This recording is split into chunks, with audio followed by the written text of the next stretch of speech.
Muchas gracias, muy buenos días nuevamente a todos los representantes de los medios de comunicación e invitados especiales que nos acompañan en este momento, así como a los que nos siguen por las plataformas digitales.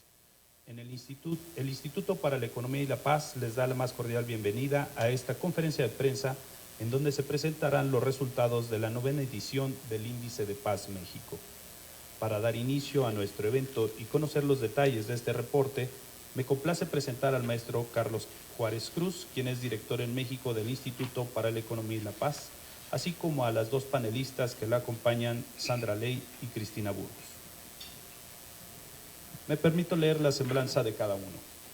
Carlos es licenciado en Economía, cuenta con una maestría en Gestión Pública y una maestría en Políticas para el Desarrollo Internacional por la Universidad de Duke en Carolina del Norte.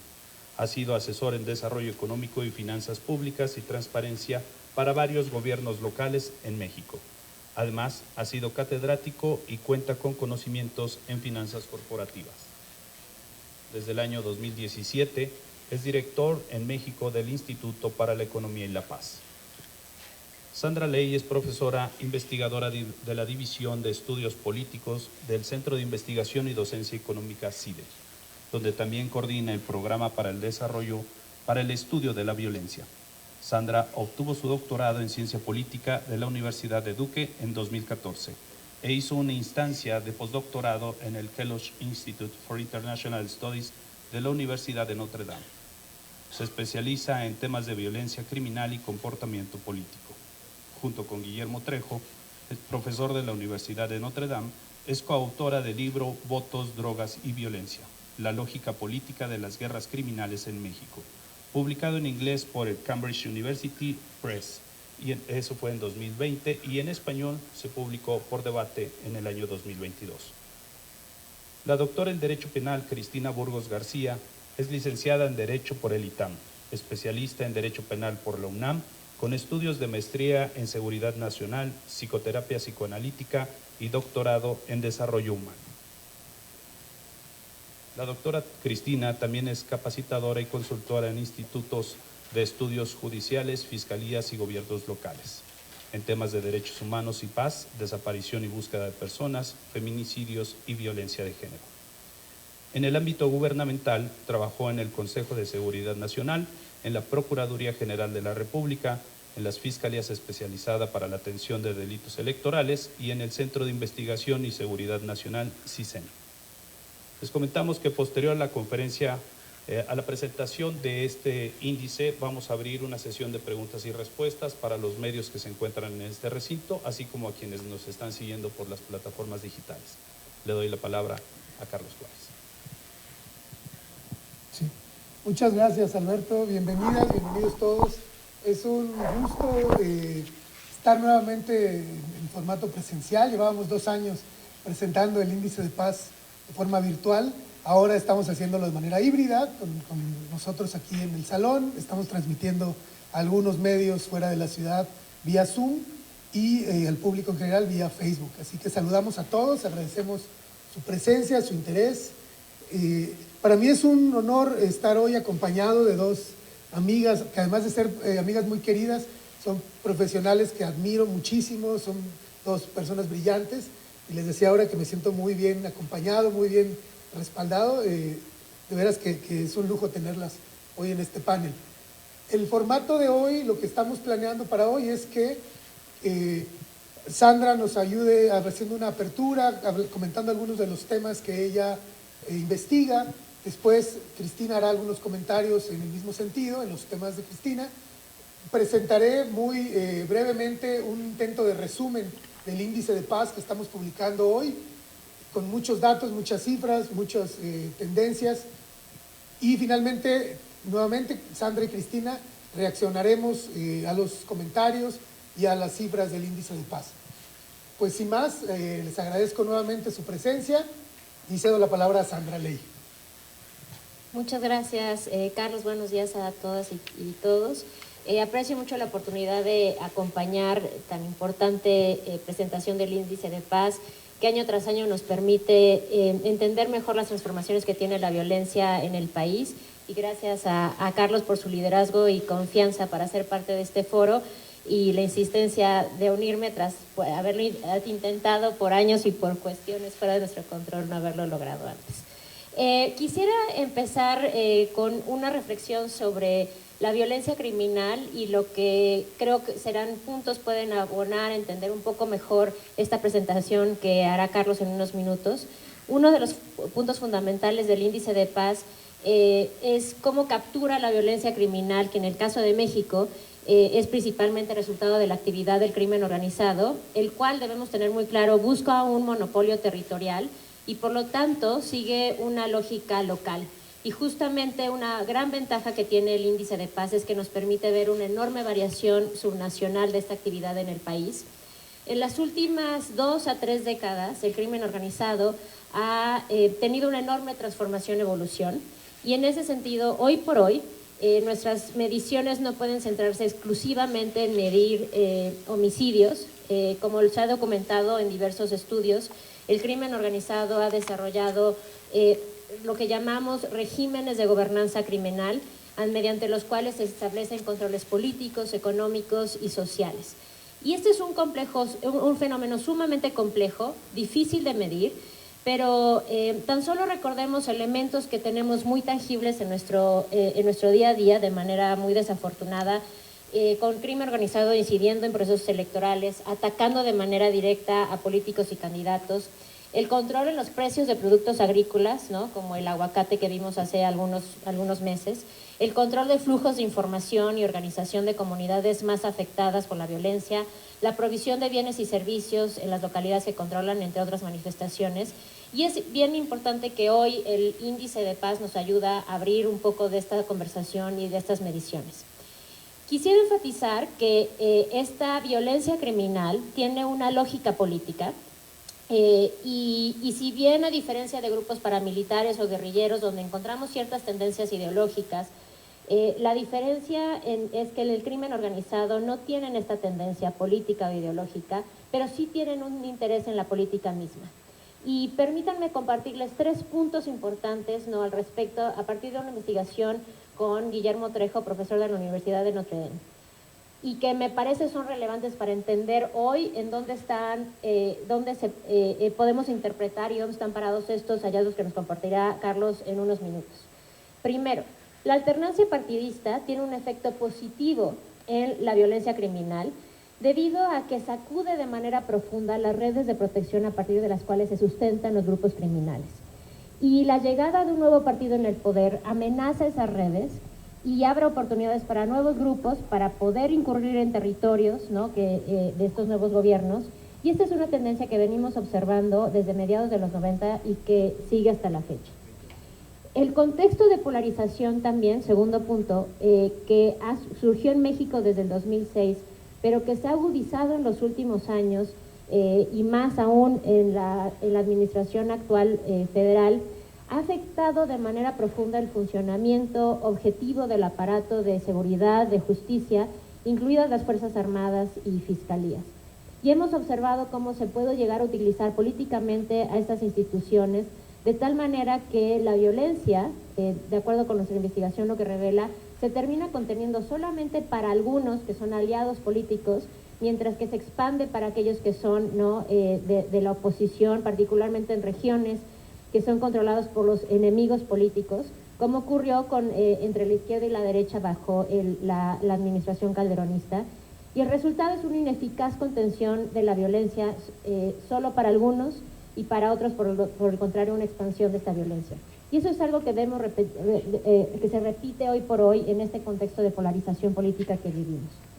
Y tercer punto, estos procesos son los que han permitido este fenómeno de gobernanza criminal que les refería anteriormente, un fenómeno en que actores políticos son directamente influidos por el crimen organizado.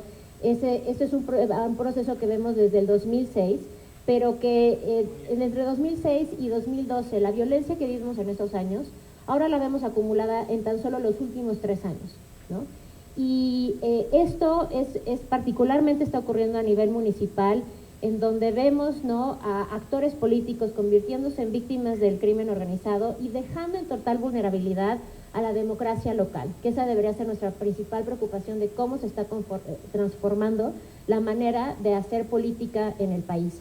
Y a esto se añade el control que puede ejercer el crimen organizado sobre economías locales mediante la extorsión. Qué importante que hoy el índice de paz nos permita entender ese impacto económico que tiene la violencia, además del control sobre flujos de información mediante la violencia que se ejerce contra periodistas, ¿no? O contra la misma sociedad civil.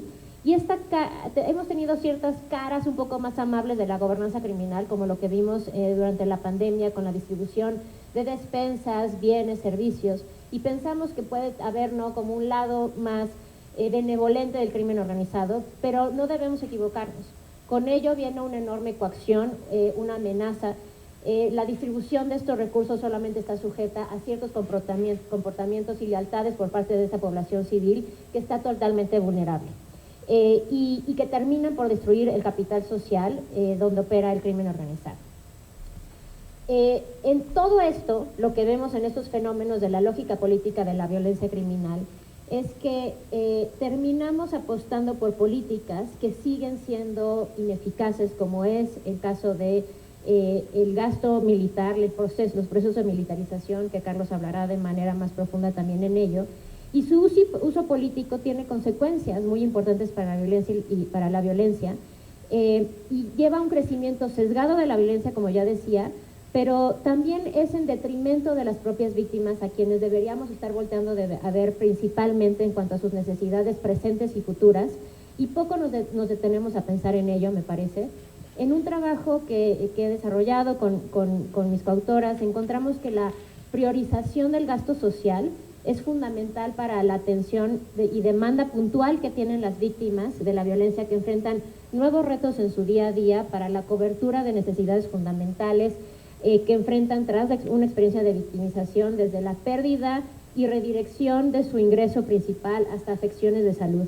Y en ese sentido, el desarrollo de una verdadera política social redistributiva sería esencial, pero estamos lejos de ello por estas apuestas que hemos tenido a esta política de militarización, y porque estamos sesgados por estas líneas políticas político-electorales que están sesgando esa misma política de seguridad. Finalmente, quiero concluir diciendo que si bien esta violencia del crimen organizado ha sido persistente y es lo que más nos llama la atención, ¿no?, por supuesto, en las últimas 2 a 3 décadas, como decía, desafortunadamente, hoy por hoy esta violencia criminal, de la cual ya nos platicará más Carlos de los hallazgos que tenemos este año en el índice, esta actividad coexiste y se entrelaza con otras violencias que igualmente han ido a la alza. Por un lado, las violaciones de derechos humanos, precisamente en este proceso de militarización desde la propia autoridad, pero por el otro, la violencia contra las mujeres, que retoma el índice y en la cual la siguiente intervención por Cristina Burgos va a ahondar en ello, ¿no? Pero se ha recrudecido. Y si bien hay una dimensión social que va mucho más allá de la violencia criminal, de lo que he estado platicando con ustedes en los últimos minutos, investigaciones recientes también nos indican que sí hay una relación entre el crimen organizado y la violencia contra las mujeres. En particular, el control territorial de que los grupos criminales buscan ejercer en las comunidades los lleva también a generar violencia contra las mujeres, tanto para reclutarlas forzadamente como para generar cooperación de las poblaciones locales o como parte de las mismas dinámicas de diversificación de la actividad criminal. Al mismo tiempo, el control que logran ejercer los grupos criminales en las comunidades incide en las capacidades mismas y los incentivos de las instituciones, reduciendo así también los incentivos de las mujeres para denunciar y de las instituciones mismas para poder procesar efectivamente estas denuncias. Aún nos falta entender mucho más de la manera en que las distintas violencias se entrelazan y, en definitiva, el índice de paz y esta conversación el día de hoy nos ayuda a abrir esta necesaria conversación. Con esto cierro para que mi colega Cristina Burgos pueda abonar en esa discusión de la violencia de género que también hemos visto crecer sustantivamente en los últimos años, que posteriormente Carlos podrá hablar más en estos números que nos compartirá del índice. Y algunos de estos puntos que les he compartido es simplemente como una introducción para que podamos reaccionar y entender mejor desde dónde podemos leer estas tendencias de las cuales nos hablará Carlos en su exposición. Muchas gracias.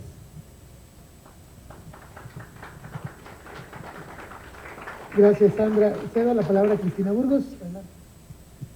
Hola, buenas tardes a todos. Quiero agradecer muy especialmente al maestro Carlos Juárez, a mi amigo, con el que he tenido la oportunidad de trabajar en algunos proyectos, y también a la doctora Sandra Ley la presencia el día de hoy, con su excelente ponencia. Pues sí, efectivamente, yo retomo a partir de esta violencia de género, y que, bueno, como todos sabemos, pues, no es un misterio para nadie, en nuestro país sabemos que predomina una cultura patriarcal y machista, ¿no?, que no ha podido ser controlada porque es algo que quizá va a tomar muchos años. Es cambiar la cultura del mexicano para que el mexicano sepa que no puede pasar esos límites con respecto a las mujeres.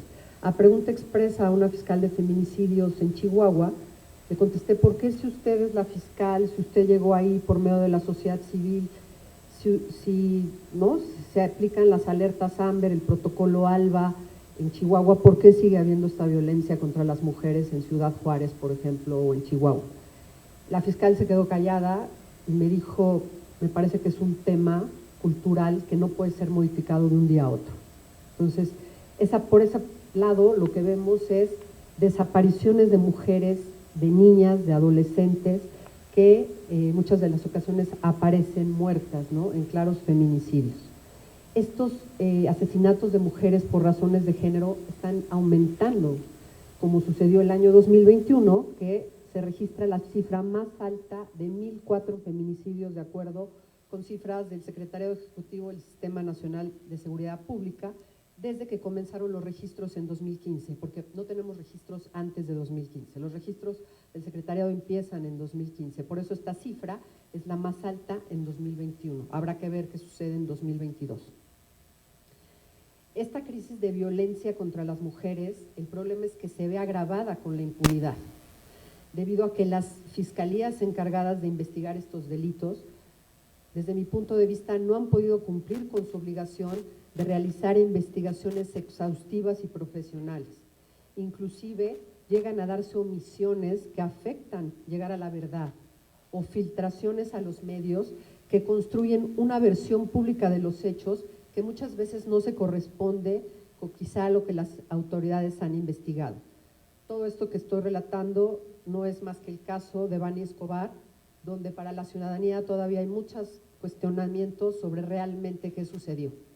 Y lo dejo simplemente como un interrogante: si la participación de la delincuencia organizada pudiera estar atrás del caso de Bani Escobar, y esa es una de las razones por las que las fiscalías o no le entran, o persiste la impunidad y se crean versiones.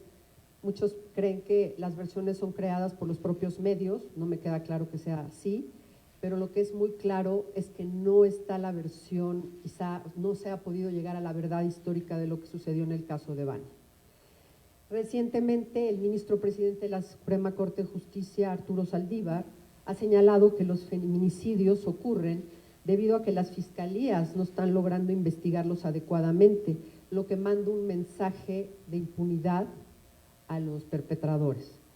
Pero también es importante que los esfuerzos no se centren únicamente en los feminicidios, sino que se considere el contexto general de los casos. ¿Por qué ocurren en un estado como Nuevo León, que supuestamente es un estado avanzado, a diferencia de otros en el sur del país? Pues tiene sus particularidades de por qué justo en un estado avanzado como Monterrey, pero sabemos que también Guerrero, ¿no?, sabemos que también Oaxaca, sabemos que Chiapas, ¿no?, los estados del sur también tienen feminicidios importantes. Bien, hay un informe reciente que seguramente ustedes han escuchado, que lo dio el Comité contra la Desaparición Forzada de la ONU, que ha causado mucha sorpresa porque no se había dejado que el comité operara en México hasta muy recientemente. ¿Qué dijo el Comité contra las Desapariciones Forzadas de la ONU? Pues dio cuenta, entre otras muchas cosas, del incremento de las desapariciones de niñas, adolescentes y mujeres en nuestro país, como intentos de ocultar violencia sexual, ¿no?, que en ocasiones precede al feminicidio, aunque también hay desapariciones asociadas a la trata, ¿no?, con fines de explotación sexual. Por ello, no es coincidencia que muchas de las desaparecidas sean mujeres jóvenes. Vemos que las mujeres que desaparecen jóvenes o son encontradas, ¿no?, en un feminicidio, o ya no se localizan. ¿Dónde están todas esas mujeres jóvenes que desaparecieron? Una de las respuestas podría ser, están dedicadas a la trata de personas. En este tenor, la violencia contra la mujer se ha incrementado en otros delitos, como sugiere el Índice de Paz México 2022. Uno de ellos es la violencia familiar, que como ustedes saben, en parte se atribuye al confinamiento motivado por la pandemia. Es decir, el que las mujeres estuvieran en contacto con sus parejas sentimentales en la casa ha dado lugar a esta violencia familiar, que desde luego no tiene como principal objetivo a la mujer, también incluye a los hijos, pero donde se ha visto más desfavorecida a la mujer. Esto también ha derivado en un aumento, como dice el Índice de Paz México 2022, de delitos sexuales que aumentaron un 28.1% entre 2020 y 2021, con 21.189 casos. El secretario ejecutivo del Sistema Nacional de Seguridad Pública, en un informe que se llama Incidencia Delictiva contra las Mujeres, en este año, arrojó que en marzo de este año se registraron 2.287 presuntos delitos de violación, que se le conoce como violación simple y violación equiparada. Eso significa que en el primer trimestre de 2022 ya se superó la cifra histórica de marzo, del primer trimestre de 2021. ¿Por qué? Porque si en primer trimestre de 2021 tuvo 2017 casos, pues han aumentado en 270 casos más para este primer trimestre. Bueno, pero no todo es malo. Podemos decir que las fiscalías efectivamente han hecho un esfuerzo por crear fiscalías especializadas contra feminicidios, ¿no? Contra trata de personas, contra delitos sexuales. A veces son fiscalías llamadas fiscalías o coordinaciones de género que ven todos estos temas, y desde luego también hay un aumento en la cantidad de protocolos que les dicen las autoridades cómo deben actuar en caso de que exista, por ejemplo, un feminicidio. Vemos el caso de la Ciudad de México, donde esta Fiscalía de Feminicidios, cuando hay una muerte violenta de una mujer, le pide a las fiscalías territoriales, ¿no?, que son las primeras que conocen, que le manden el delito, porque ella se va a ocupar de ver si efectivamente estamos en presencia de un feminicidio. Es decir, toda muerte violenta de una mujer, sea un accidente o sea un suicidio, se investiga inicialmente como si fuera un feminicidio. Y eso está bien, porque entonces habrá que descartar que es feminicidio para entonces decir, no, a esta señora la asaltaron y simplemente la quisieron robar y hay un homicidio doloso, ¿de acuerdo? Lo cual está muy bien. Y sí lo he visto en mi trabajo, ¿no?, del diario, en consultoría con las fiscalías, me doy cuenta qué fiscalía sí está al tanto. Por ejemplo, en el caso de una desaparición de una mujer, en el momento que aparece el cuerpo, desafortunadamente, tendría que ocuparse inmediatamente feminicidios, ya no quizá la de desaparición, a menos que hubiera una conexidad de delitos con el artículo 37 de la Ley General contra Desaparición, que habla de que si alguien oculta el cadáver, ¿no?, digamos, o lo desaparece o lo incinera, para ocultarlo, ahí habría un feminicidio o un homicidio vinculado con los delitos del 37 de la Ley General. Lo que sí es un hecho es que se hace necesaria la creación o fortalecimiento de las llamadas unidades de análisis de contexto. Seguramente ustedes han oído hablar. ¿Por qué son tan importantes estas unidades? Porque la idea es que orienten la investigación, es decir, hay un grupo de profesionales multidisciplinarios entre los que están criminólogos, criminalistas, sociólogos, antropólogos forenses, arqueólogos forenses, especialistas en sistemas, y ese grupo multidisciplinario está viendo qué está pasando específicamente en ese municipio. ¿Qué pasa en Apodaca?, ¿no? ¿Por qué desaparecen en esta carretera de la muerte, ¿no?, las mujeres jóvenes? Estas unidades de análisis de contexto son indispensables. En Hidalgo se creó la unidad de análisis de contexto, me parece, el año pasado, y yo creo que es muy importante que todas las fiscalías cuenten con unidades de análisis de contexto, de preferencia cada una de las fiscalías. Fiscalía de Feminicidios con su unidad de análisis de contexto, Fiscalía de Desaparición con su unidad de análisis de contexto, ¿de acuerdo? Porque es la que va a poder decir, en este lugar están sucediendo feminicidios, violencia familiar, que como ustedes saben, puede derivar en un feminicidio o delitos sexuales. La idea es que entendamos, ¿no?, de qué manera un caso se tiene que ver no nada más el árbol, sino el bosque, es decir, ser observado, tratado de manera integral para determinar las causas y las condiciones alrededor del mismo, es decir, cuáles son estos patrones de criminalidad en la región. ¿Está involucrada la delincuencia organizada con los feminicidios, como en el caso de Bani Escobar? ¿Por qué no se quiere llegar a los perpetradores? ¿Quién está atrás? ¿Es un tema de corrupción? ¿Es un tema de impunidad?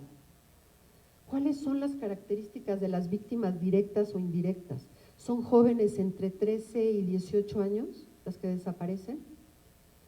Me parece que para que haya paz y justicia en México se requiere la participación urgente de las instituciones de gobierno, pero también de la sociedad civil organizada, que lejos de ser reducida tendría que hacerse más grande en este país, y desde luego de todas y todos los mexicanos. Porque para, en palabras del propio ministro presidente de la Suprema Corte, poner fin a la tragedia nacional en que se han convertido los feminicidios. Muchas gracias.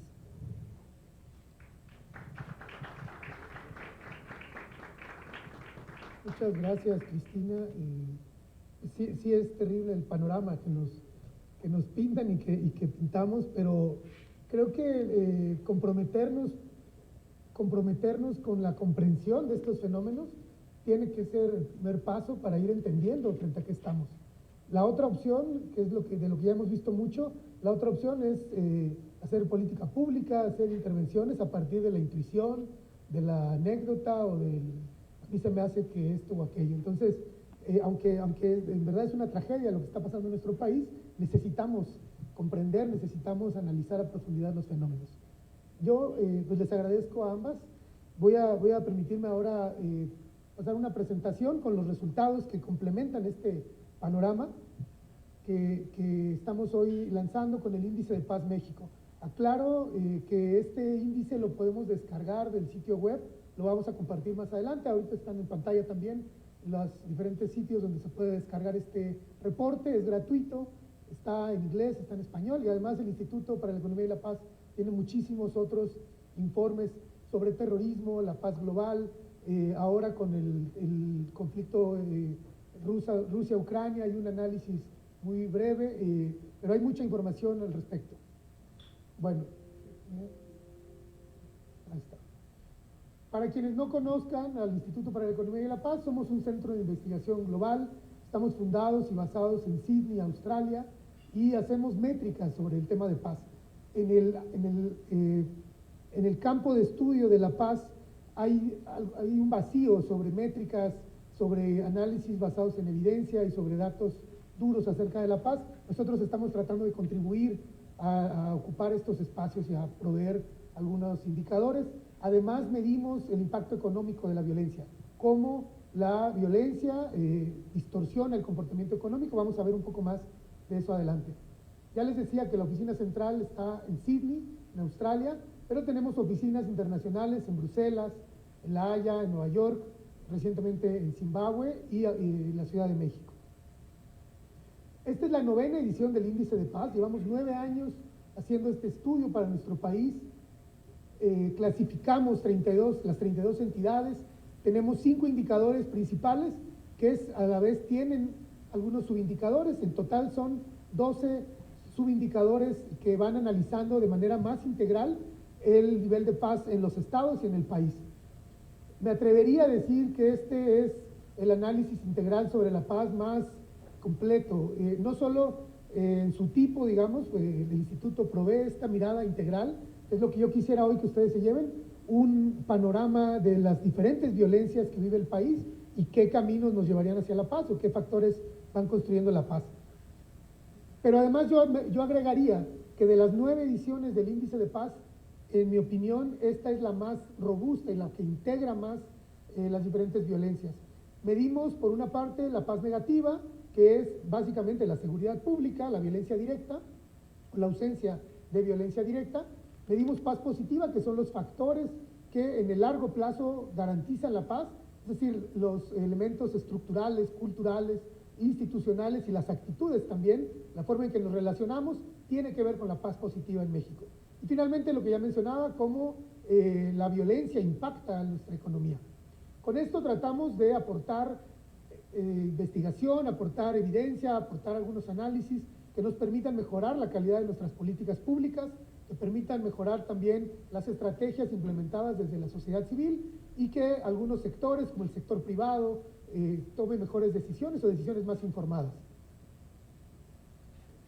Algunos hallazgos de los principales que hemos encontrado en esta edición, es imposible para mí describir todo lo que viene en el reporte, son 100 páginas llenas de información, pero ahora he seleccionado apenas 5 puntos que creo que describen la diversidad de la información que está contenida en el reporte.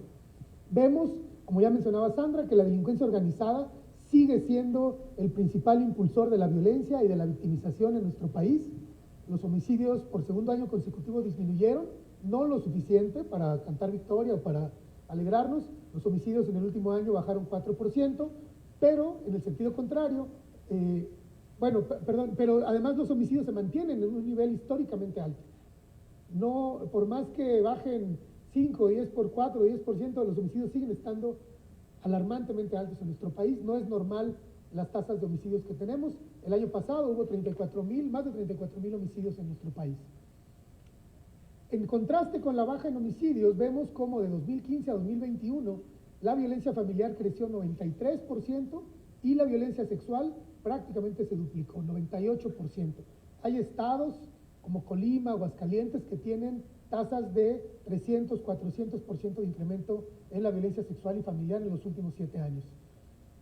El impacto económico de la violencia, calculado como este gran impacto, esta gran distorsión en la economía, calculamos que equivalió a 4,9 billones de pesos en 2021, lo cual representa el 21% de nuestro PIB. Finalmente vemos una alta concentración geográfica de la violencia. Sobre todo obedece a dinámicas muy específicas de las rutas de trasiego de drogas ilegales y algunos reacomodos, algunos cambios en los mercados internacionales, pero lo que vemos es que cada vez más se va concentrando la violencia en algunos territorios. El año pasado, solamente 6 estados concentraron más de la mitad de los homicidios del 2021 en nuestro país. Yendo a mayor profundidad en los resultados, les presento el mapa de la República. Lo más rojo es lo más violento o lo menos pacífico, lo más verde son los estados con mayores niveles de paz.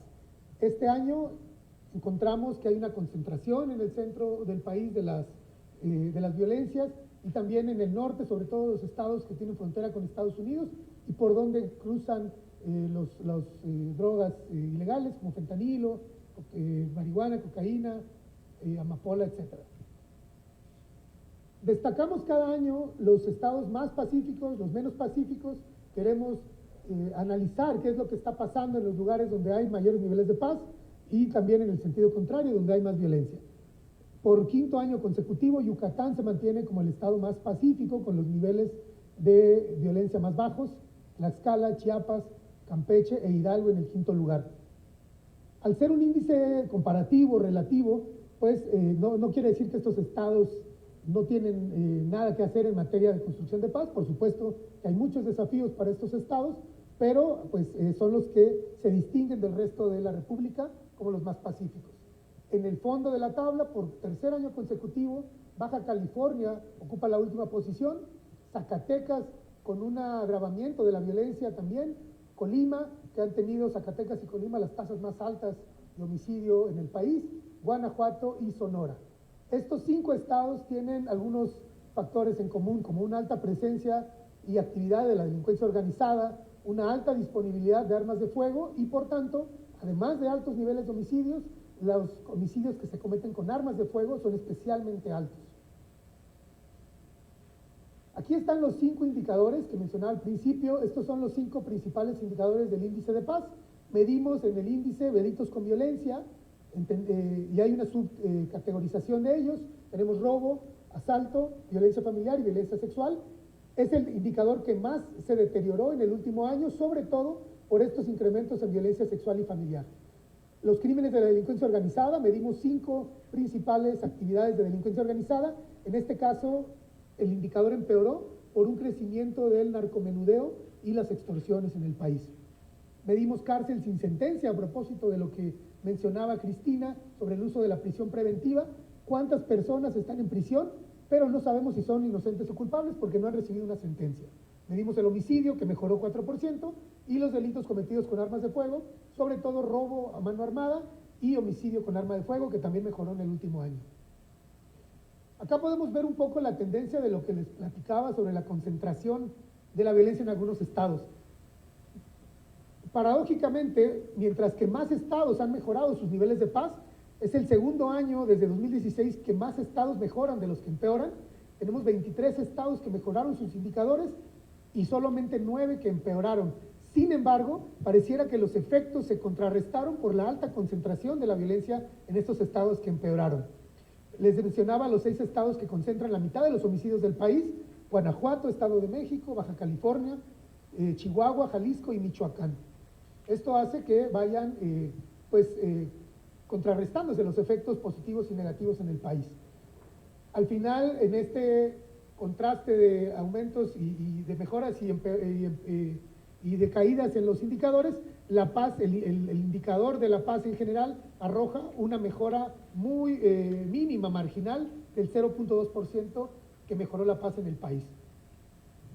Algunas tendencias de más largo plazo, ya lo mencionábamos, la violencia de género, específicamente la violencia familiar, la violencia sexual y los feminicidios están en máximos históricos para nuestro país. Y eso que ya habían estado en máximos históricos el año pasado, el año previo, 2020, 2021 vuelve a romper el récord. Personas desplazadas, nunca habíamos tenido tantas en un año como en 2021. Las personas desaparecidas también alcanzaron máximos históricos, y la violencia contra periodistas, tan solo en los primeros 3-4 meses del año ya rebasamos el récord que habíamos impuesto lamentablemente en el 2020. La violencia contra policías también está en niveles muy altos, la violencia contra políticos y candidatos también está en máximos en nuestro país. Vemos una clara tendencia de un gran incremento del gasto militar, el presupuesto público que se destina a gasto militar, y en contraste vemos cómo el gasto en seguridad pública y el gasto en justicia van a la baja. Tiene muchísimo que ver con lo que ya mencionaba Cristina, la capacidad de las fiscalías y del Poder Judicial para proveer justicia, tiene que ver con la mala o la desigual asignación de recursos. Los homicidios con armas de fuego son ya para México la principal causa de muerte entre personas de 15 a 35 años. Quienes tengan de 15 a 35 años es mucho más probable que si mueren sea por un homicidio con arma de fuego. Y vemos también algunas tendencias generales que nos tendrían que dar alguna explicación de cómo se mueve territorialmente la violencia, cuando vemos que el tráfico de marihuana hacia Estados Unidos prácticamente se desplomó, cayó 90% en la última década, mientras que el tráfico de fentanilo y otros precursores y otros componentes opioides como el fentanilo han crecido hasta 870% desde 2016. Hay un claro cambio de tendencia y esto implica también que cambie la distribución territorial de la violencia. Profundizando en la tasa de homicidios, vemos que en los últimos 7 años la tasa de homicidios creció 76%, más de 211,000 personas asesinadas en este periodo en nuestro país. Tenemos en México la 8ª tasa de homicidios más alta del mundo, 26.6% de personas por cada 100,000 habitantes, y eso que ya bajó 4% con respecto a 2020. 2/3 partes de estos homicidios están relacionadas con actividades de la delincuencia organizada. No quiere decir que las víctimas de homicidio hayan sido delincuentes, quiere decir que quedaron atrapadas en las dinámicas de presión, de coacción, de venganza o de estar en un momento en el que hubo algún conflicto, pero están relacionadas con las actividades de delincuencia organizada, quiero aclarar eso.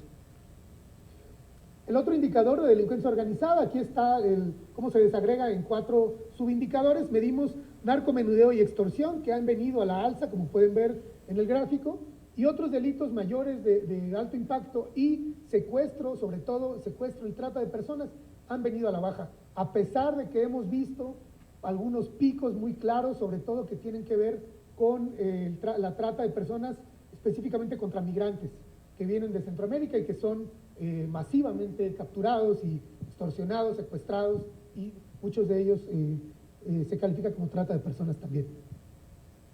Los delitos con violencia, ya mencionaba esta categorización. Tenemos por una parte que el robo y el asalto, dos de los indicadores, de los subindicadores de delitos con violencia, han mantenido cierta estabilidad, incluso tendiendo hacia la baja, pero las otras dos formas de violencia, les invito a que miren cómo estas dos líneas superiores se mueven en paralelo, lo cual nos habla de que la violencia contra las mujeres, entendida en este caso como violencia familiar y violencia sexual, se mueven de manera muy parecida.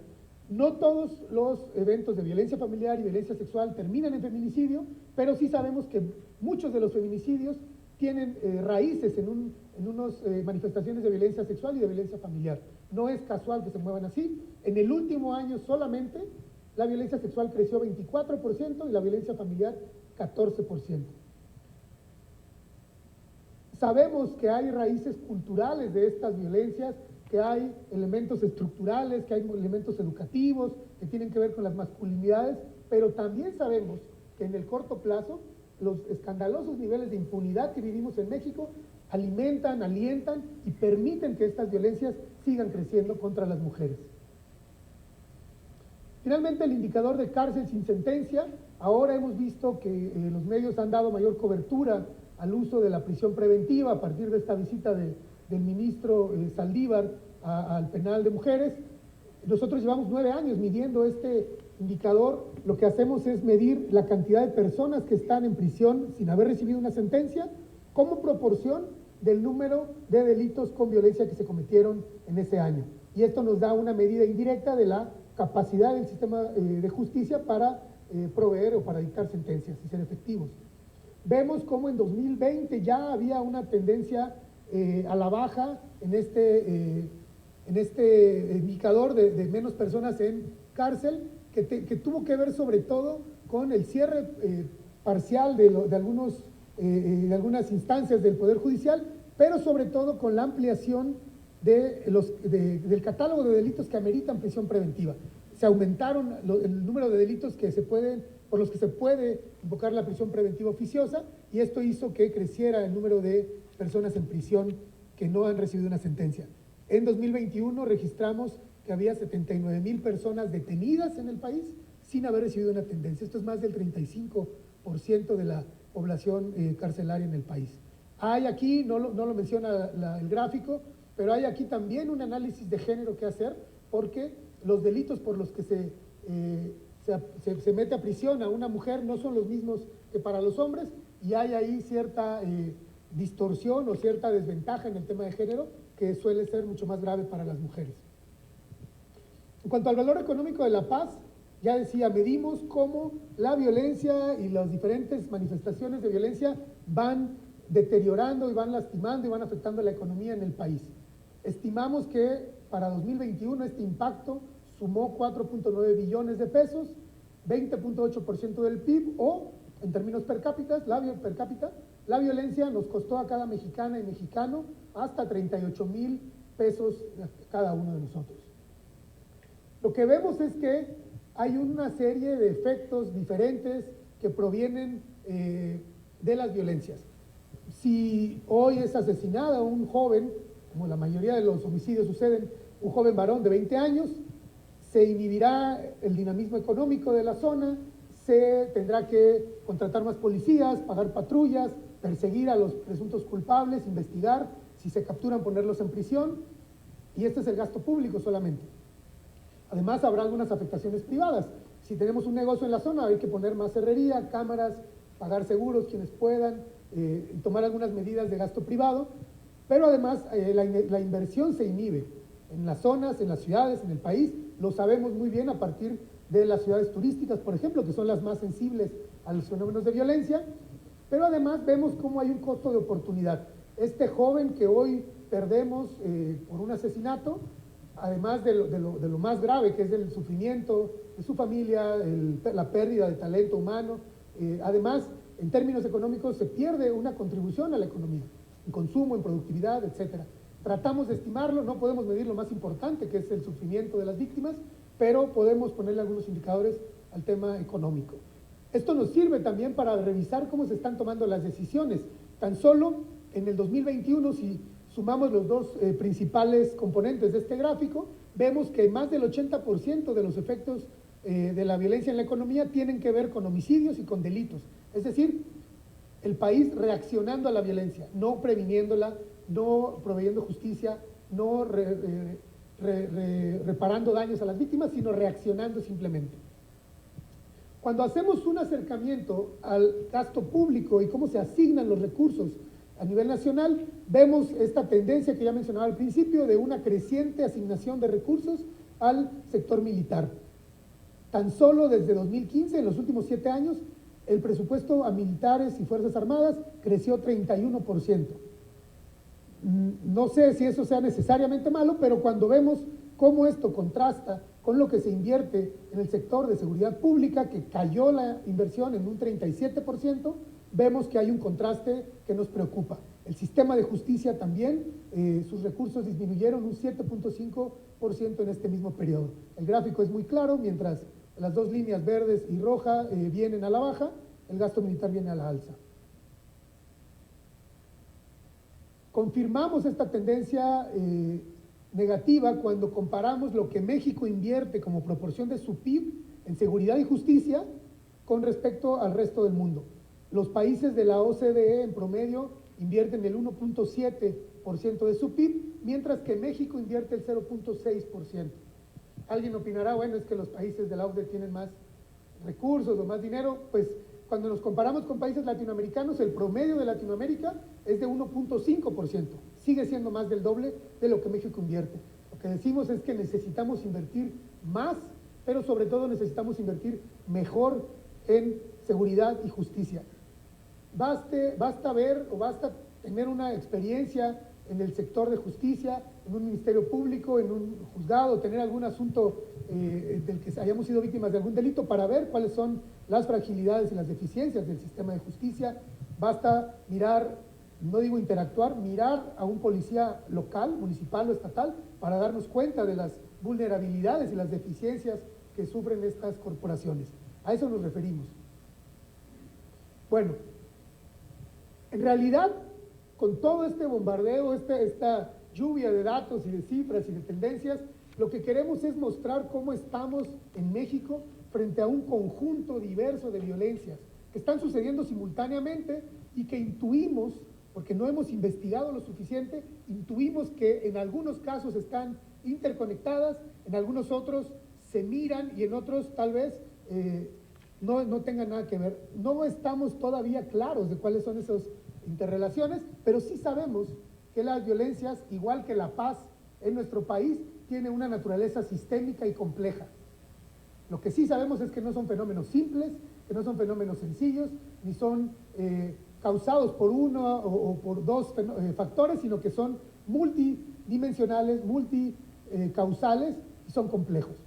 En el Instituto para la Economía y la Paz hemos tomado el concepto de paz positiva de Johan Galtung y le hemos desarrollado un marco conceptual. Hemos encontrado que hay 8 factores, por lo menos, podrían ser más, pero por lo menos estos 8 pilares de paz positiva son los que determinan los niveles de paz en el largo plazo, para aspirar a una paz sostenible, una paz duradera, una paz compleja, una paz más amplia. Creemos y hemos encontrado, a partir de la evidencia que hemos analizado durante 15 años en el instituto, que la paz en el largo plazo tiene que ver con gobiernos que funcionan bien, con una distribución más equitativa de los recursos, con reducir las brechas de desigualdad en nuestro país, con la libertad de expresión, con las relaciones entre vecinos de confianza, donde los miembros de una comunidad colaboran para resolver problemas, para atender sus asuntos, con altos niveles de capital humano, con una mayor aceptación de los derechos de los demás, es decir, los derechos humanos, y una cultura de reconocimiento de la otra persona frente a mí como un sujeto, una persona que merece los mismos, que tiene los mismos derechos que yo. Reducir los niveles de corrupción y, por supuesto, una economía más sana, que provea oportunidades y que permita un dinamismo económico más sano, más justo, donde todos encuentren la posibilidad de desarrollarse de manera óptima. Este modelo de paz positiva está entendido como un modelo de resiliencia social, es decir, las sociedades, los países que tienen estos factores más balanceados y más robustos suelen reponerse mejor de las crisis que enfrentan, no solo de seguridad pública, sino desastres naturales, pandemias, crisis económicas, etc. Este modelo, por supuesto, va mucho más allá de la seguridad pública y está mirando los diferentes factores y actores, pero también las relaciones y las dinámicas entre ellos. Hemos visto cómo este modelo puede ser utilizado como una agenda de impacto o incluso para planear política pública en un contexto específico. En México, los pilares más débiles son los que están en rojo. Los más urgentes por atender son el funcionamiento del gobierno. Necesitamos mejorar la calidad de nuestros gobiernos a todos niveles y en los tres poderes, y también reducir urgentemente los niveles de corrupción. Finalmente, algunos desafíos que planteo después de ver estas tendencias, y ya casi para concluir. Necesitamos, como ya han dicho mis compañeras, necesitamos comprender mejor una ética de la comprensión profunda de estos fenómenos y que preferentemente venga desde las víctimas y también desde los perpetradores. Tenemos que preguntarnos, por ejemplo, en la violencia de género, cómo es que en nuestro país se produjo una generación de hombres que odian a las mujeres y que las asesinan y las violan y las matan bajo estas formas terribles, tan brutales. ¿Cómo es que llegamos a este punto como generación de hombres? Y más importante todavía, después de comprender eso, ¿cómo evitamos contagiar a las nuevas generaciones?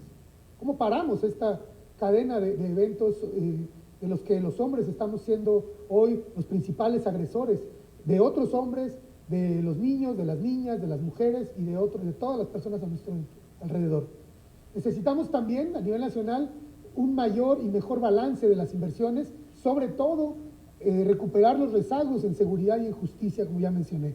Necesitamos atender la violencia de género mirando sus dinámicas específicas y particulares.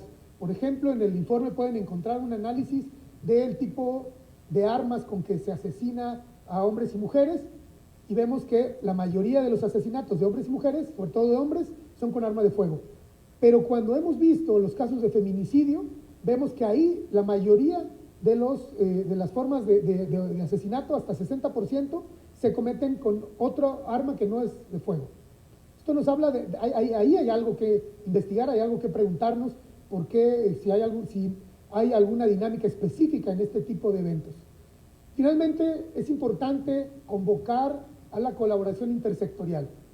Suena trillado, suena idealista, pero hemos visto que no hay otro camino más que los sectores diversos poniéndose de acuerdo, trabajando a pesar de sus diferencias, aportando interdisciplina, aportando miradas diversas y trabajando articuladamente. En el índice de paz, que está lleno de malas noticias para México, lamentablemente, hemos querido en una sección específica destacar algunos ejemplos, hay muchos más en el país. Hemos destacado desde el año pasado y este año también algunas historias de cosas que se están haciendo bien y que las identificamos. Vemos, por ejemplo, en la Secretaría de Gobernación, en la Unidad de Asuntos Religiosos, que se están, Asuntos Religiosos y Reconstrucción del Tejido Social, están promoviendo consejos estatales de construcción de paz y de reconciliación. Se instaló en Michoacán 1, se está instalando en Quintana Roo, en Sinaloa, y si este modelo funciona donde se congregan diferentes actores, puede ser que se haya encontrado un buen camino para construir paz a nivel local, porque esto, insistimos, tiene que construirse a nivel local con acompañamientos nacionales. En Jalisco vemos con mucha expectativa y esperanza que acaban de promulgar el año pasado una ley de cultura de paz, la primera en el país. Hay también un modelo que busca transformar la seguridad pública hacia la seguridad ciudadana, y también vemos un crecimiento de la justicia alternativa y de los mecanismos que ayudan a reducir la falta de acceso a la justicia y desactivar conflictos violentos. Y finalmente vemos un interesante modelo de coordinación interinstitucional en la Coordinación Nacional Antisecuestros. Ha caído consistentemente el secuestro en México. Seguramente hay muchos factores que lo explican, pero también seguramente uno de estos factores es el trabajo de la Coordinación Nacional Antisecuestros, que parecería muy obvio, pero ha logrado establecer coordinación con fiscalías locales. Por eso ustedes pueden ver en las noticias que cada vez más se habla de que se localizó a una persona desaparecida, que se evitó un secuestro en coordinación con 2 o 3 estados, lo cual casi no pasa, a menos que alguien ayude a coordinar, y por eso es que destacamos el caso de la CONACE como un ejemplo de coordinación, uso de tecnologías e inteligencia para proveer seguridad pública y reconstruir confianza en las instituciones. Por mi parte sería todo. Agradezco su atención y su paciencia. Pueden descargar el índice en estos sitios, está mi correo electrónico, están las redes sociales, Les agradezco su atención. Quiero ahora ceder la palabra a mis compañeras por si tienen algún comentario final a esto que acabamos de presentar. Muchas gracias.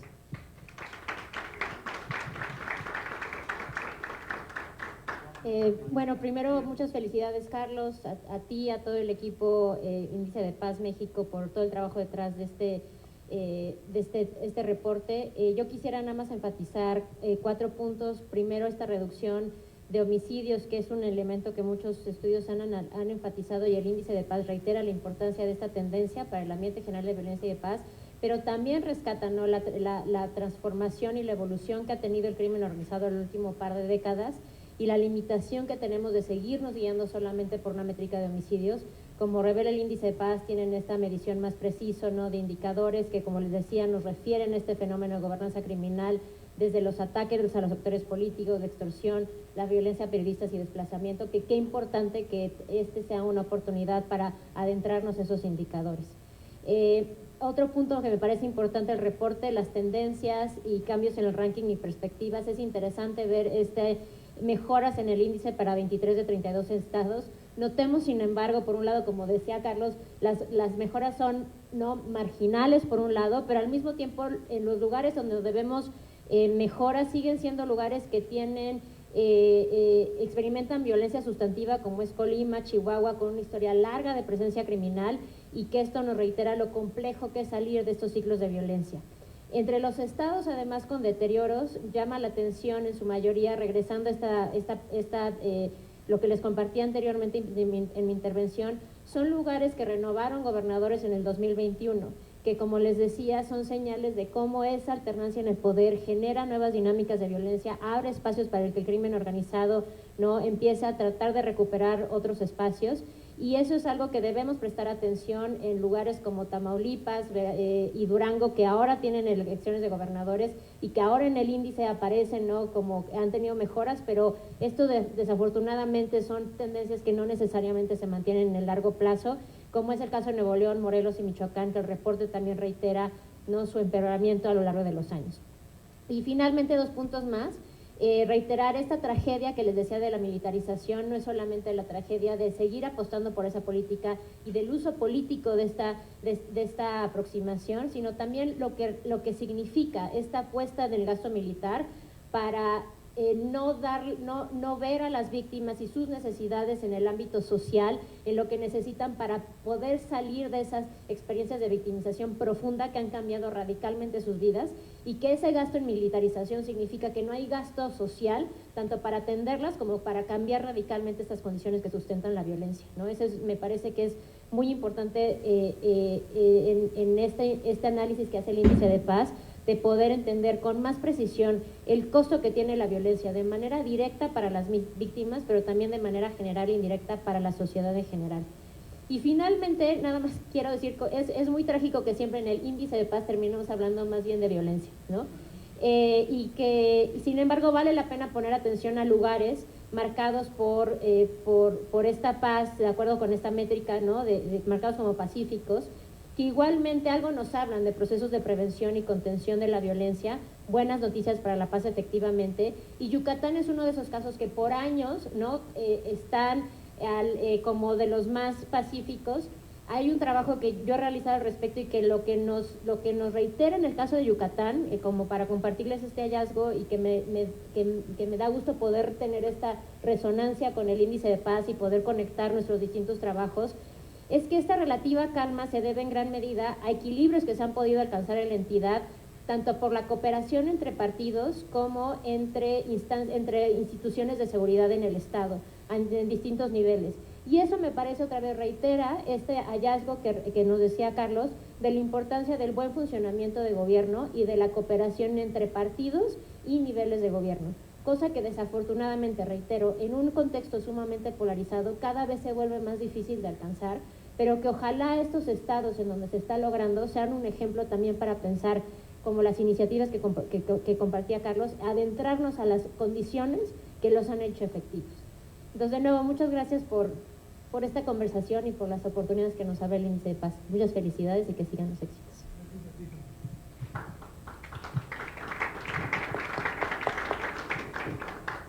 Pues bueno, a mí no me sorprende lo que Carlos habla en este índice de paz México 2022.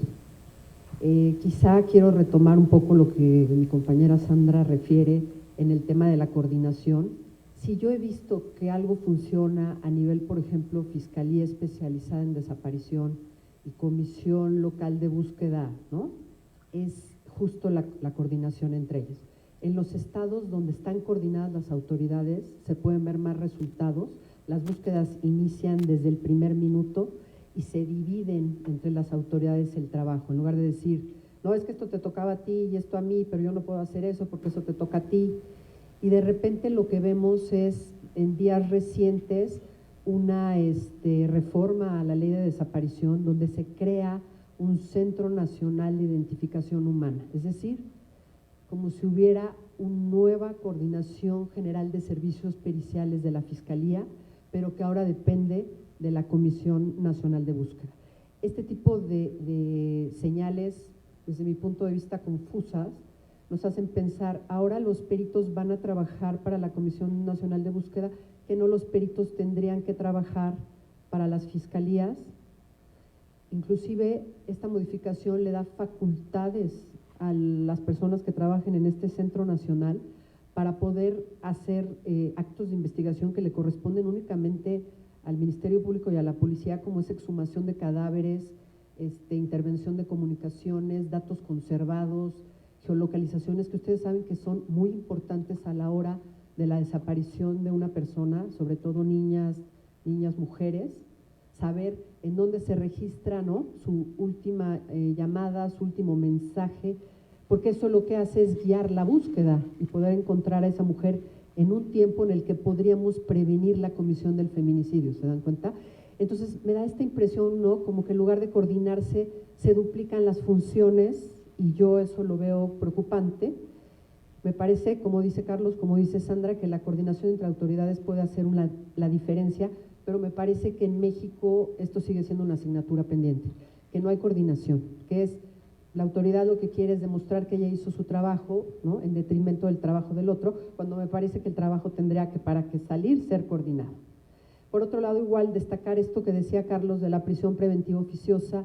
La prisión preventiva oficiosa, como ustedes saben, es este tiempo que las personas están en lo que les dan una sentencia, ¿no?, condenatoria o absolutoria, y la idea de este sistema acusatorio es que estas, ¿no?, prisiones preventivas fueran la excepción y no la regla. Al momento en que se nutre el catálogo, pues entonces más personas están en la cárcel sin sentencia, que son las que están esperando justamente que un tribunal de enjuiciamiento decida sobre si son culpables o son inocentes. Ahora, me parece que el número alto de personas que están en la cárcel sin sentencia podría responder a los casos, ¿no?, de antes del sistema acusatorio, donde podíamos ver personas que llevaban 10 años en la cárcel.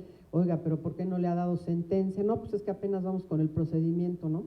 La idea de este sistema acusatorio es que fueran mucho más ágiles y en el término de 2 años, ¿no?, tuvieras ya muy claro si es absuelto o es condenado.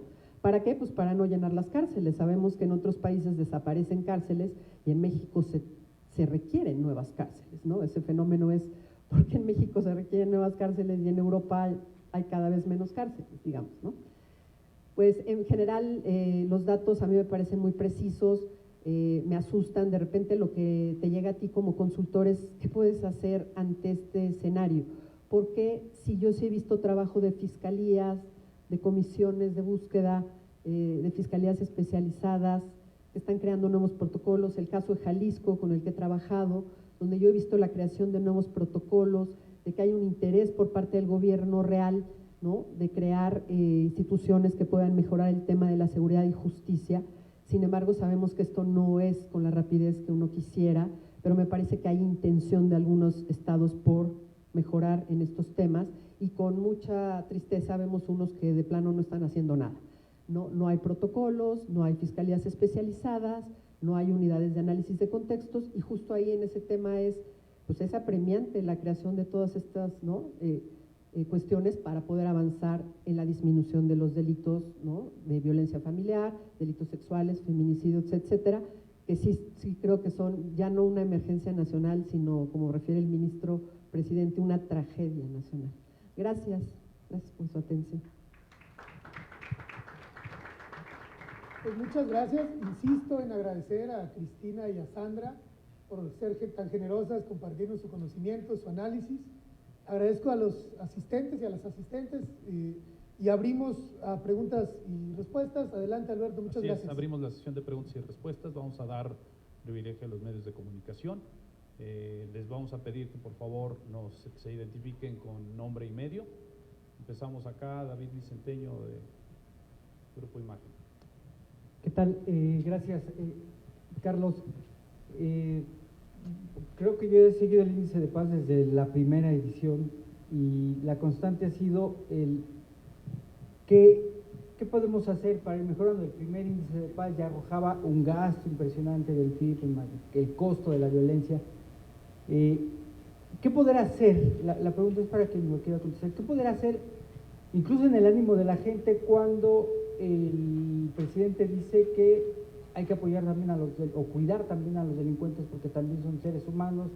Cuando vemos imágenes de personal del ejército que es perseguido, correteado por diferentes plazas, humillado, desarmado, sometido, cuando vemos a un joven en un salón de secundaria que amenaza a un compañero con un machete, cuando vemos que cuando están buscando a una chica desaparecida en una ciudad de Monterrey, pues en el Inter aparecen el cuerpo de otras 5 chicas desaparecidas. O sea, parece que a pesar de esta cifra efectiva de una mejora en el índice, de una reducción de homicidios, pues parece que la tendencia sigue siendo muy alta y no vemos una política de coordinación. ¿Qué va a pasar en el país? ¿Qué futuro le ven a las condiciones de seguridad y de justicia para todos, no solamente para mujeres, no solamente para adolescentes, para todos? Yo creo que todos estamos en riesgo. ¿Cuál es el futuro, Carlos? Muchas gracias. Esa es la pregunta y lo hemos conversado muchas veces. Lo que sirve primero es comprender, porque mucho de lo que se está haciendo se ha estado haciendo sin entender a profundidad los fenómenos. Después yo diría que a veces somos demasiado generales o demasiado genéricos en hablar de coordinación y a veces somos demasiado específicos nombrando ejemplos de lo que se hace a nivel local. Creo que en medio de estos extremos yo reconfiguraría la pregunta y diría, ¿qué hacer? ¿Quién? Porque son 9 años de análisis y las autoridades los han recibido, me imagino que lo mandan con las autoridades. Pues hacemos un esfuerzo por dialogar con quien nos abre la puerta, desde cámaras empresariales, líderes religiosos, representantes de gobiernos a nivel federal, local, estatal, congresos, con quien se deja platicamos y presentamos esto. Y lo que quiero decir es, creemos que la pregunta de quién tiene que hacer qué va empezando a dar algunos rumbos. Por eso es que presentamos este panorama tan amplio, es decir, aquí hay mucho para hacer desde el gobierno, desde los medios de comunicación, desde el sector privado, desde los congresos, desde la familia también, y vamos pues un poco desmenuzando este gran monstruo que son las violencias, vamos tratándolos por separado y porque también sabemos que tienen naturalezas distintas y dinámicas distintas. En ese sentido tendríamos que abordar complejamente el fenómeno que estamos viendo y no ponerlo en una sola bolsa y en una sola explicación para empezar. ¿Este gobierno los ha atendido, los ha recibido? Hemos participado con diferentes instancias, no como quisiéramos, no lo suficiente, pero también creemos que pues hay mucha oportunidad, hay mucho ámbito de colaboración, no solo con el instituto, sino con quienes estamos trabajando estos temas. Gracias. Siguiente pregunta, por favor.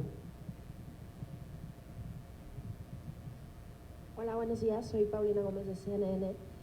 Me llama la atención lo que dijo la doctora Burgos sobre el asunto de que cualquier desaparición, cuando aparecen las mujeres, deben de ser investigados estos delitos como feminicidio en el caso de que aparezcan muertas. Sin embargo, en los 2 casos más recientes que han simbrado la opinión pública, el de Devani Escobar y el de Yolanda Martínez, básicamente no fue así. Y yo quisiera que ahondara en este tema y también preguntarle por qué ustedes creen, cuál es la evidencia para suponer que está el crimen organizado detrás del crimen de Devani. Y también quería preguntarle, ¿qué sucede con Quintana Roo? en los últimos meses hemos visto una explosión de violencia, balacean comercios, balaceras en los hoteles. ¿Por qué no se toca este tema? Y si todavía estamos a tiempo de contener la situación en Quintana Roo, pues un resort turístico el más importante del país, ¿qué está pasando ahí? Esas son mis preguntas.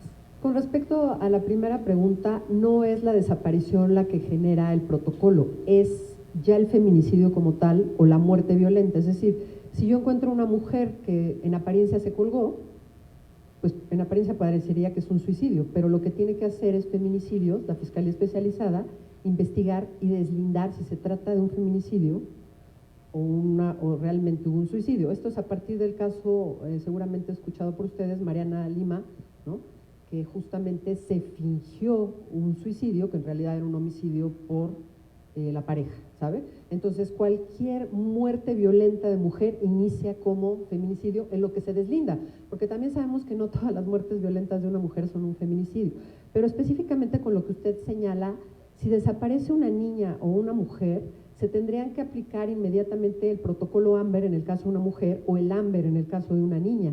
Inclusive ustedes lo saben, ya hay un protocolo homologado de búsqueda que sacó el Sistema Nacional de Búsqueda hace año y medio, 2 años, que te dice que la búsqueda es inmediata. Y a mí también me sorprende que si este protocolo homologado, que es nacional, no se aplique en algún estado, cuando la obligación es la buscas inmediatamente. Creo que el caso de Yolanda Martínez es todavía más grave, pues se tardaron creo que días, ¿no?, en hacer la búsqueda, y ese es justo el reclamo de la familia. Inclusive lo que yo he escuchado es por qué el caso de Bani adquiere toda esta visibilidad si hay unas 47 mujeres desaparecidas en Nuevo León, por ejemplo, ¿no? O sea, ¿por qué ese caso sí y todos los demás no, si tienen la misma importancia? Con respecto a su segunda pregunta, que era… ¿Cuál era la evidencia que tienen ustedes para decir? No tengo evidencia y por eso lo hice como una pregunta, ¿no? Aunque eventualmente se podría tratar de bandas que se dedican a la trata de personas, ¿no?, con fines de explotación sexual. Digo, en el caso de Bani era una adulta y inclusive se especuló sobre su participación, ¿no?, en algún trabajo sexual que no implicaría ninguna diferencia, pero que inclusive se le criticó, ¿no? Se hizo que la opinión pública se fuera a que no era importante el feminicidio de Devani por dedicarse a eso. Perdón, se tiene que buscar a los desaparecidos, se tienen que investigar los delitos, no obstante la actividad que realicen las personas, porque en el caso de desaparición sabemos que la mayoría de los desaparecidos son hombres que quizá podrían estar involucrados, ¿no?, en alguna actividad delictiva, y eso no obsta para que la investigación se haga inmediatamente. De hecho, están los protocolos. Los fiscales, los policías, los peritos no pueden juzgar, licenciada, sobre las actividades que realizaban las víctimas para iniciar una investigación. Con respecto a Quintana Roo, no sé, le dejo el micrófono acá. Es interesante la pregunta sobre Quintana Roo porque confirma, por lo menos para mí, confirma esta necesidad de comprender. Si lo explico, si nosotros hace 20 años hubiéramos empezado a tratar de comprender Acapulco, por ejemplo, y el deterioro y la espiral en picada que sufre la ciudad de Acapulco como destino turístico, hoy tendríamos muchas lecciones aprendidas para poder prevenir lo que está pasando en Quintana Roo y en la Riviera Maya. Desafortunadamente no lo hacemos así, no estamos mirando los otros casos que ofrecen algunos aprendizajes.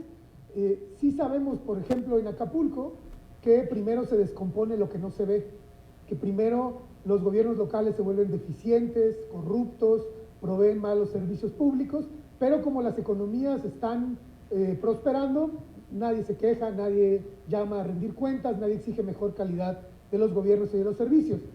Cuando la descomposición y la tolerancia y la permisividad social de autoridades, de cámaras empresariales, ya es imposible de ocultar en pos de la imagen de un destino turístico, ya parece que no es que sea demasiado tarde, pero es tarde ya. Y el fenómeno está ya mucho más avanzado y es mucho más difícil revertir las tendencias. Creemos que se van replicando una y otra vez los fenómenos en los destinos turísticos, no solo en la Riviera, sino también en otros lugares del país. No sé si quieres contar algo, Sandra. Sí, la península de Yucatán es sumamente compleja. Si nos damos cuenta, tienes a Campeche, Quintana Roo como focos crecientes de violencia, Quintana Roo en mayor medida y Yucatán muy estable en todo este tiempo, ¿no? Quiero subrayar, Yucatán sin embargo ha ido creciendo en términos de violencia contra las mujeres y eso es algo como que tenemos que estar bien alertas en cómo se reconfiguran las distintas violencias. En el caso de Quintana Roo tenemos un mercado criminal complejo donde poco a poco han incrementado el número de grupos criminales a lo largo del tiempo y que sí los vemos que han intentado incurrir, por ejemplo, en el caso de Yucatán, pero otra vez importa mucho esa estructura de las instituciones, ¿no? Y de las autoridades locales. En el caso de Yucatán hemos visto al mismo secretario de Seguridad a través de distintas administraciones, mientras que en Quintana Roo hemos tenido mayor alternancia y remoción, ¿no? Movilidad de las distintas autoridades. Y un punto que me parece importante, que no es que no se hable, yo diría, es deberíamos poner atención en lo que va a pasar después de este proceso electoral. Quintana Roo tiene elección de gobernador y, como decía, debemos estar muy atentos a lo que pase después de esta posible alternancia política, e incluso si no hay alternancia política, este momento de reconfiguración electoral genera una enorme incertidumbre, y en esa incertidumbre, como se manifiesta en los mercados criminales, es a través de la violencia, porque la incertidumbre implica que otros grupos están tratando de entrar a esos territorios para poder capturarlos, y eso está generando también enorme violencia porque abre nuevas oportunidades. El mercado en particular de Quintana Roo, como lo decía Carlos ahora en este mercado turístico, abre muchas oportunidades para la extorsión, y la abre aún más cuando no hay una élite económica cohesionada y organizada. O sea, la cooperación y la coordinación no solamente importa en la élite política, importa también en la élite económica. Y eso es algo que se vuelve complejo. Hipótesis, ¿no? Que eso es algo que yo he trabajado un poquito, es cuando las élites no están cohesionadas y cuando tienes distintos grupos, tanto nacionales como internacionales, que no están hablando en los mismos términos para poder coordinarse, pero también en su relación con las élites políticas. Cuando las élites políticas tienen la capacidad de hacer ciertos arreglos con particularmente inversionistas extranjeros, porque ahí es donde duele más, ¿no? Lo que puedan decir el periodicazo o estos arreglos, mientras que con las élites nacionales a lo mejor no, o puedo darles la vuelta o puedo hacer otras negociaciones que terminan por socavar la capacidad de acabar con un fenómeno tan complejo como es la extorsión, que es lo que vemos en muchos de estos puntos turísticos en el país. Muchas gracias. La pregunta de Teófilo. Hola, ¿qué tal? Por acá, Adir Corral de Milenio. Muchas gracias, mucho gusto. Preguntarle, doctora Ley, usted mencionaba hace un momento que el crimen organizado ha tenido una enorme evolución y que se han desarrollado ya regímenes de gobernanza criminal, y que estos regímenes de gobernanza criminal han tenido incluso, o han fomentado incluso, cambios en la democracia en México, especialmente a nivel municipal. La pregunta que me gustaría hacerle es si usted ve una relación entre los estados que están en semáforo rojo y naranja, ¿no? Por ejemplo, Sonora, Baja California, Zacatecas, Guanajuato, con estos regímenes de gobernanza criminal. Es decir, ¿se puede vincular a los estados en donde hay más violencia con estos regímenes de gobernanza criminales, donde están estos grupos gobernando de facto? Y en ese sentido, preguntarle cuál sería entonces la diferencia con los grupos terroristas, es decir, tienen un gobierno de facto, controlan un territorio y pues también controlan incluso el poder político. ¿Cuál es la diferencia? Entiendo que tiene que ver con el factor económico, pero bueno, pues vemos que es como una, pues ahí una mezcla de factores. ¿Cuál es entonces la particularidad de los grupos en México? Grandes preguntas dignas de una tesis de posgrado, pero trataré de ser muy puntual. Por un lado, lugares como lo que refieren, ¿no? En Sonora, pues tuvimos un cambio de partido en el poder recientemente, que no podemos evitar pensar en cómo ha sido un factor determinante en las dinámicas de violencia criminal.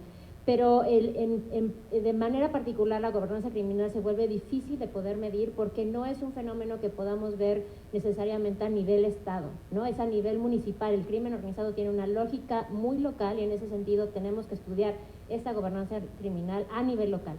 La gran ventaja del índice de TAS es que nos abre el panorama a nuevos indicadores que deberíamos estar poniendo atención porque nos hablan de gobernanza criminal, pero para hacer esa medición más precisa tenemos que ir a niveles todavía más locales, ¿no? A nivel de la comunidad, localidad, ¿no? Municipio, para poder ver la manera en que se manifiesta. Y la complejidad de la gobernanza criminal es que tanto a veces puede tener este carácter, como decía, más benevolente y otras veces tiene un carácter más violento, porque a lo mejor basta con que uno de esos controles esté en marcha para que otros no los podamos ver y que están en curso, ¿no? A veces cuando hay monopolio de un solo grupo sobre un territorio, tal vez ese carácter de la gobernanza va a ser un poco más pacífico, pero en otros lugares donde hay pugnas entre grupos criminales tendrá un carácter más violento. Entonces no podemos generalizar que solamente en aquellos lugares con violencia es donde vamos a ver esto, sino que es más bien tenemos una enorme variedad y deberíamos estar prestando mayor atención a la manera en que esto está ocurriendo. Ahora, estos grupos, a diferencia de grupos terroristas, no buscan suplantar al Estado, no están buscando reemplazar al Estado, como tampoco tienen color rojo, verde, azul o amarillo, ¿no? Como podría ser el caso de los paramilitares o guerrilleros. Lo que buscan es poder maximizar este poder en los ámbitos políticos, económicos y sociales, y eso es lo que los hace más complejos en ese sentido. ¿Alguna otra pregunta por atrás? Vamos a recibir 2 preguntas más y vamos a leer unas de... Agustín Velasco. Acá, ¿no? Agustín Velasco de 1TV. Yo quisiera insistir en este tema de qué es lo que han encontrado ustedes en la experiencia cuando hay renovación de gubernaturas, de gobiernos en las entidades, y específicamente cuando hay alternancia. ¿Esto genera violencia? ¿Esperaríamos un escenario como este tras las elecciones del próximo mes?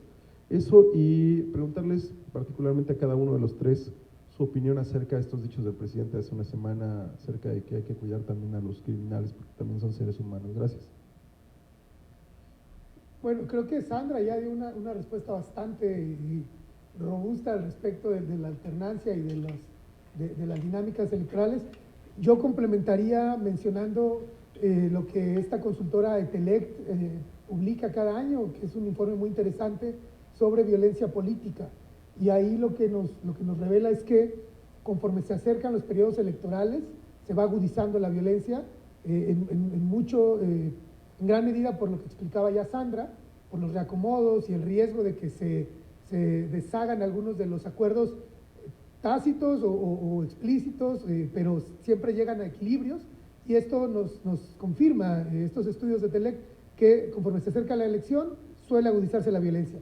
También va encontrando estos informes que hay mayor vulnerabilidad a nivel local y que también suelen ser más vulnerables quienes están compitiendo para una candidatura por un partido de oposición. Es decir, los partidos que juegan en contra o que van en oposición del partido que gobierna el Estado, y de nuevo, sobre todo, más alto riesgo de los partidos que juegan por la alcaldía en oposición al alcalde, al partido del alcalde en turno. Después, dependiendo del resultado de la elección, pues pueden pasar diferentes cosas y hay ahí de nuevo reajustes, reacomodos, pero creo que insistiría en que necesitamos estudiarlo. Sandra ha estado publicando al respecto y creo que da muchísima luz para ir entendiendo. Lo que tendría que venir después es política pública que atienda estos hallazgos y que se defina y se diseña a partir de lo que se va comprendiendo. Quiero, Alberto, no sé si estás de acuerdo, quiero dejar chance de que haya más preguntas, y yo, la compañera de atrás lleva rato levantando la mano, si me permite, ¿sí? Sí, claro. Gracias. Adelante, y ahorita leemos las otras. Gracias, buenos días. Nora Bucio de MBS Noticias. Yo tengo una pregunta con algunas vertientes. Ustedes han señalado, bueno, específicamente usted ha señalado que la inseguridad y la violencia ha costado el 4.9 billones de pesos al Producto Interno Bruto del país. Usted ha señalado que son 38,000 pesos a razón de ciudadano por una inversión para garantizarse su propia seguridad, entiendo, ¿no? Mi pregunta es, ¿esto mide a los 100,000 desaparecidos? Porque la vertiente de los desaparecidos incluye 5 años para proceder al reconocimiento de la no localización con vida, lo que implicaría que está muerto y por consecuencia el resultado económico más o menos. Una familia, si es que tiene hijos, que no van a tener o no van a poder percibir ese ingreso de la persona desaparecida, y una familia que le invierte incluso a su búsqueda. ¿Esto se mide? ¿Cuánto representan los 100,000, más de 100,000 desaparecidos en cuanto al Producto Interno Bruto, en cuanto a gasto a la sociedad, al país? ¿Qué pasa con esta gente? ¿O está desaparecida y definitivamente nadie ni siquiera los toma en cuenta para la medición económica? Gracias. Es increíble que podamos dormir con esta cantidad de desaparecidos y sin saber por qué están desapareciendo, quién los desapareció y dónde están. De entrada eso. Concretamente la respuesta a la pregunta es que no se incluye en el modelo de impacto económico lo que se pierde con los desaparecidos. De hecho, aunque la cifra es estratosférica, 4.9 billones, la cifra es enorme, es una cifra conservadora, porque no mide, por ejemplo, no logramos estimar en el modelo la violencia familiar y sus efectos, los gastos médicos por estas violencias interpersonales. No está contemplado en los presupuestos estatales ni municipales en seguridad pública, por ejemplo, por la inconsistencia de los datos. Entonces hay muchísimo que no está contemplado en este modelo de impacto económico, aunque suena y a veces es difícil defender el número porque es muy alto, en realidad es un número conservador. Esta cifra que usted da, que es la cifra, sabemos que es la cifra oficial, desde mi punto de vista está muy subrepresentada, porque simplemente hace 2 años o 3 que yo empiezo con el tema de desaparición, ya se hablaba que en Tamaulipas, ¿no?, la cifra no oficial era de 70,000 desaparecidos. Entonces, a mí me parece que para 2022 esta cifra de 100,000 es muy baja. Por otro lado, si tomamos en cuenta que uno de los grandes reclamos de la sociedad civil es que ellos hacen las investigaciones con su propio presupuesto, su propio dinero que sale de sus bolsas, y que se ha criticado a algunos municipios porque en la ayuda por desaparición suponen darle palos y picos para que ellos vayan a buscar fosas clandestinas, pues entonces la pregunta sería, ¿es un gasto del Estado o es un gasto que viene de los bolsillos directos de los familiares de los desaparecidos? Y desde luego, ¿no?, la crítica por parte de las autoridades de estos colectivos han agarrado mucho poder, mucha fuerza, les exigen a las autoridades. Bueno, si las autoridades desde un inicio le hubieran dado importancia al tema de la desaparición, tal vez la actitud de los colectivos no sería tan agresiva como lo está haciendo, porque sí es de reclamo, es de descrédito a los gobiernos, a las fiscalías, pero me parece que el presupuesto destinado es bajo, sin duda, y que tendría que ser mucho más alto, dada la emergencia nacional de desapariciones en México. Gracias. Pregunta acá al frente. Gracias, buenos días. Muchas felicidades por este índice de paz. Es un trabajo monumental. Muchas gracias a los ponentes. Mi pregunta es para la doctora Sandra Ley, para la doctora Cristina Burgos. En sus intervenciones, la doctora Sandra nos comentaba que prácticamente la población civil estamos a manos del crimen organizado, que nos encontramos en un estado de indefensión hasta donde yo pude comprender. Y la doctora Cristina Burgos nos decía que sí hay instancias que nos están defendiendo, aunque falta mucho por hacer en ese sentido. Mi pregunta es, nosotros como población, como ciudadano de a pie, ¿qué podemos hacer? Nosotros, yo, usted, aquí los vecinos que están a mi lado, ¿qué podemos hacer para mejorar el índice de paz en México?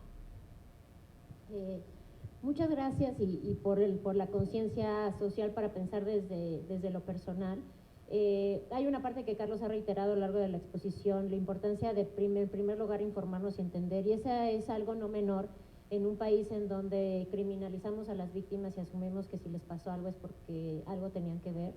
Eso es un reto que todavía no hemos superado en este país y que me parece muy importante en que nos detengamos a reflexionar más sobre quiénes son las víctimas, cuáles son los procesos por los que están pasando. Ese es un punto fundamental. Segundo, yo creo que es en esto que yo les he estado compartiendo del efecto que tiene el crimen organizado en la democracia local. Uno de los efectos más importantes que ha tenido de manera muy directa y palpable es la menor participación de los ciudadanos en la vida política del país. Y se entiende, hay un enorme descontento y decepción, ¿no?, ante esta democracia que nos hubiera prometido que tendríamos paz después de estos procesos políticos que tanto esperamos. Por el contrario, nos encontramos con un país más violento, no más injusto.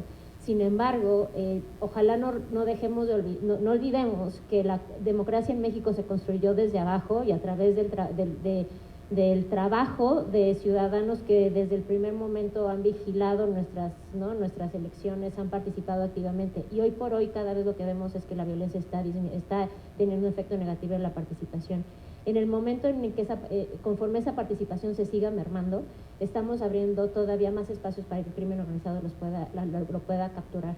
Y ojalá seamos lo suficientemente valientes y estratégicos, ¿no? Sin ponernos en riesgo, de poder defender esos espacios que nos quedan para participar y para alzar la voz, porque de otra manera esos lugares seguirán siendo, ¿no?, capturados por otros intereses y dejando ese eslabón ciudadano tan importante en la construcción de la democracia mexicana aún más mermado. Y creo que esa sería la peor noticia y que en ese sentido, como individuos, eso es lo que sí todavía nos queda defender y hacer en lo individual, me parece.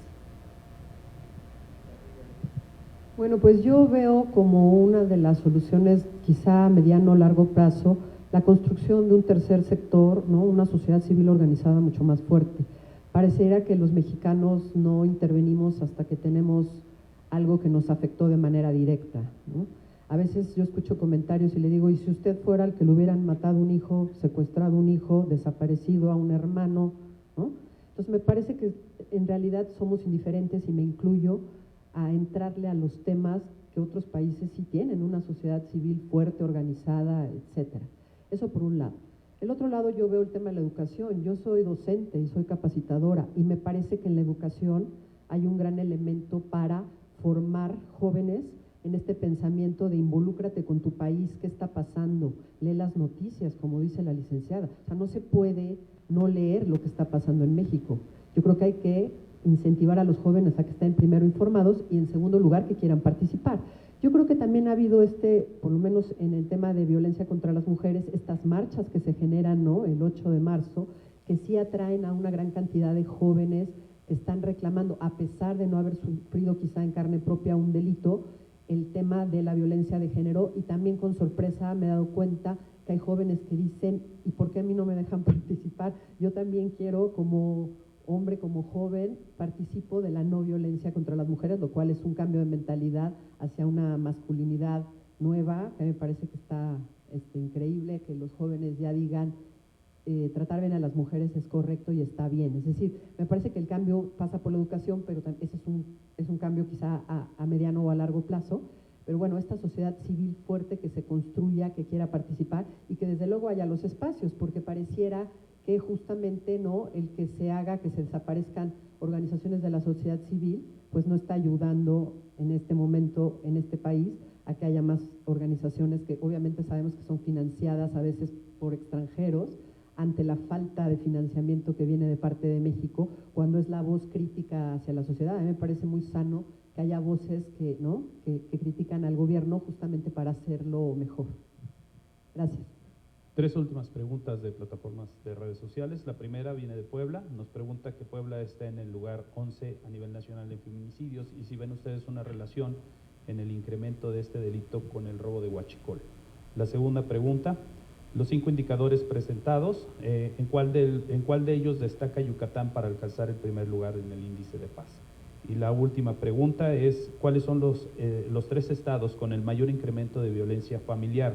Y si tienen alguna hipótesis de a qué obedecen estos incrementos.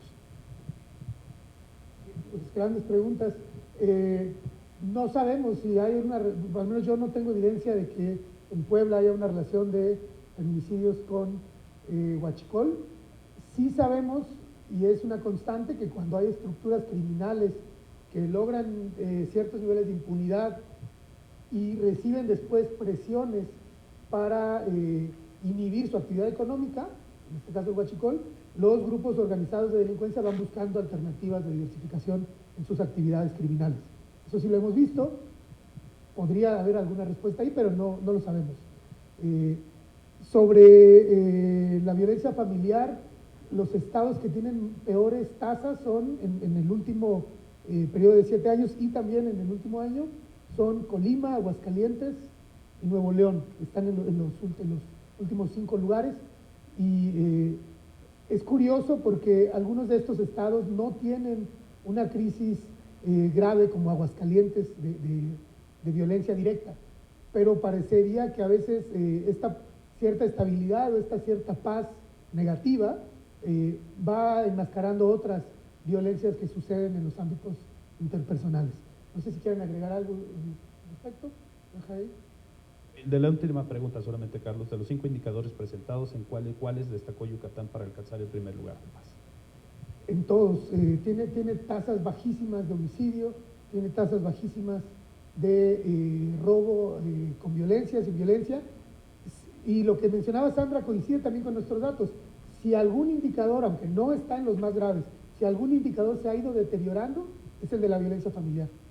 Pero sí destaca Yucatán, y ahí hay que leer el artículo que publica Sandra en coautoría, porque da algunas luces de por qué esta estabilidad en Yucatán se ha mantenido constante.